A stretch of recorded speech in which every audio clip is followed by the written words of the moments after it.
So if you were to get the Sony version of the 75-300mm, it would cost you around $1,000. And that's a lot of money for a lens that's kind of a kit lens, you know, it's variable aperture.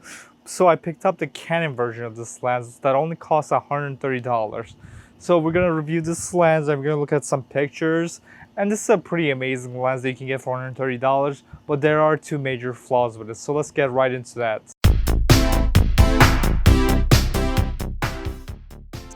The first major problem with this lens is gonna be the autofocus. Now, since this is an adapted lens, you know, that could be the main issue, but I don't think it is because the autofocus on this lens is kind of similar to what you would get on like a macro lens, and let me demonstrate it for you. Here, you guys can even like see it, and I'll get a close-up shots of these also. But when you focus with this lens, the lens manually moves up and down like you would find on a macro lens. And as you can see, it's very loud, so for any video work, I wouldn't recommend this obviously. And it's just very slow. That's one thing that's wrong with the autofocus, but there's a lot more, which is that first of all, it's like for it to like focus onto a subject, it has to be in like the perfect distance, which is pretty much not too close and not too far. Because if it's a little too close, first of all, the closest minimum distance on this thing is 5 feet, which is ridiculously close. You know, so when you're shooting wildlife, if you're shooting like a cat, for example, and a cat starts coming towards you, then it's just going to stop focusing because it's 5 feet, so it's really far. And other things that it's just kind of unreliable to autofocus, because sometimes it just works perfectly where you'll just aim and it will focus on the subject, but other times, like it's doing right now, it'll like just keep going back and forth on the focus, and so you kind of have to baby it by like, you know, just tapping it on to get the perfect focus.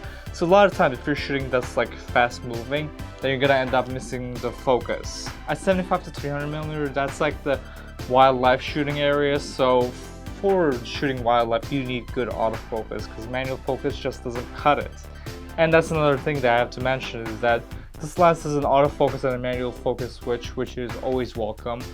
But once you have it on autofocus, you can't really manual focus, and let me just demonstrate it for you guys.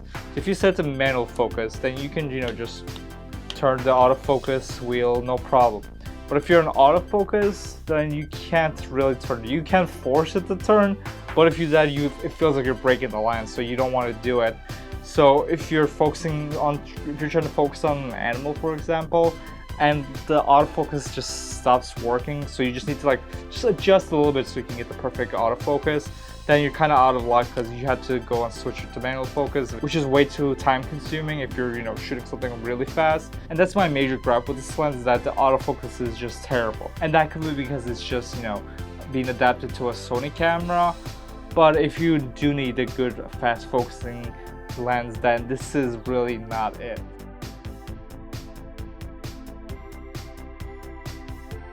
So I took this lens to my trip to Vermont, and with this lens I used my 14mm lens to get ultra wide shots, which I didn't really use because I don't really like ultra wide lenses. I used my 28-75 Tamron lens, which is on my camera right now.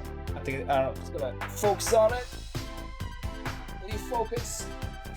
I'm on the alright, it's not focusing, but it's on my cinema camera right now.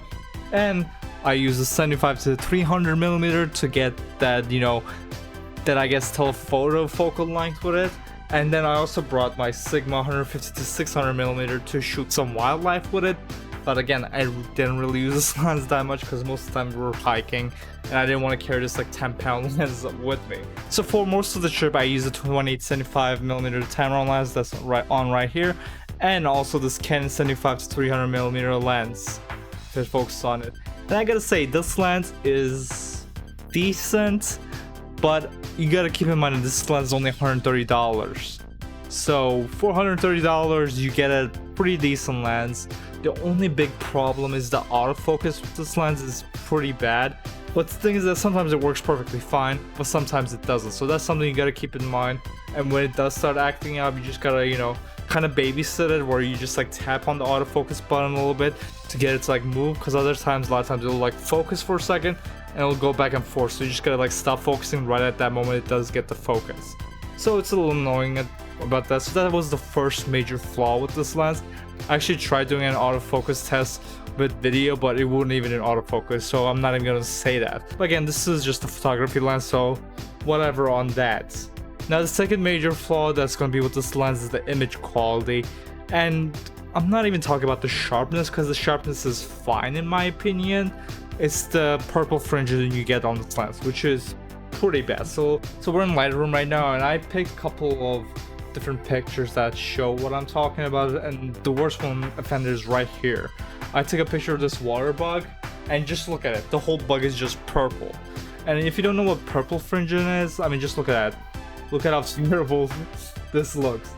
And what purple fringes is when you have like high contrast in a scene, so the contrast between this bright bug and this dark water is causing there to be purple fringing. And now you can go into Lightroom and you can change settings to try to fix that. You can go to I believe lens corrections, and here you can try to defringe it, and that does a decent job on this one. But when you get to more complex scenarios, for example, we got right here where I took a picture of the water, and as you can see, the middle of the water is just purple. You just get giant purple sparkles. If we try defringing here, it does a decent job. So it's not the biggest deal in the world, but sometimes it just doesn't cut it, you know. It just ends up lowering the image quality. And here we got a picture of this cow that looks extremely angry at me. And as you can see, the sharpness is pretty good, you know. I'm using the A7R3, which is a 42 megapixel camera, and it does a decent job. But again, on the hair you get a little bit of purple fringing. If we try to defringe it, it does a decent job, but you still get a little bit of left over. But again, it does a pretty decent job. You know, if we do before after, there's purple fringing everywhere, but it gets most of it out. So that's my major gripe with this lens. But if we look at the pictures, you know, we just up the brightness on this one a little bit. Again, we get purple fringing once again. We can try to defringe it, and it does a decent job. We still get some a little bit more on his, you know, fur. You get some of it on his hair. So with this lens, you're not gonna get the best image quality possible. And here I took a picture of this reservoir, and I love this picture. This is a panorama, but you know, it's just incredible. And this is what you can get with a 300mm lens. That's why, like, when I shoot landscapes, I usually don't shoot wide. I usually shoot around like 75mm and up. Sometimes I shoot it wide, but a lot of times you do want to get like a telephoto lens to shoot the landscape, just so that there's like more interest to it. Because if you shoot it wide, you're just showing everything. It just looks distorted. And with just how the human eye works, you actually see stuff kind of telephoto and wide at the same time. It's a little complicated. I'm gonna do a video on that also, so we'll talk more about that later. But again, even though I love this picture, if you look at deep into the water, there's purple sparkles everywhere, and no amount of purple defringing is getting rid of it. So again, for $130, you know, you're not getting the best image quality possible, but you are getting, you know, a decent lens that you can bring with you. And again, this is a super light lens, so if you're just walking or hiking, you know, you can just put this on your camera and just walk around, no problem. But if you were trying to bring like a bigger, you know, telephoto lens like this one, you know, once you like open this up, you know, you take the lens hood off of this and take it off. You know, you take this off. Oh my god. And then you just, you know, unlock this, you scoop it out. Yeah, look at this. Walking around with this is a pain in the ass. But if you were to walk around with this, you know, it's a fraction of the size, you know, so you can just keep it on your back and you can walk around. If you see a cool landscape at 75mm, you can kind of get it. You probably have to do a panorama to be able to capture the whole scene. But if you need to shoot wildlife, you can just zoom into 300mm and you can get decent pictures.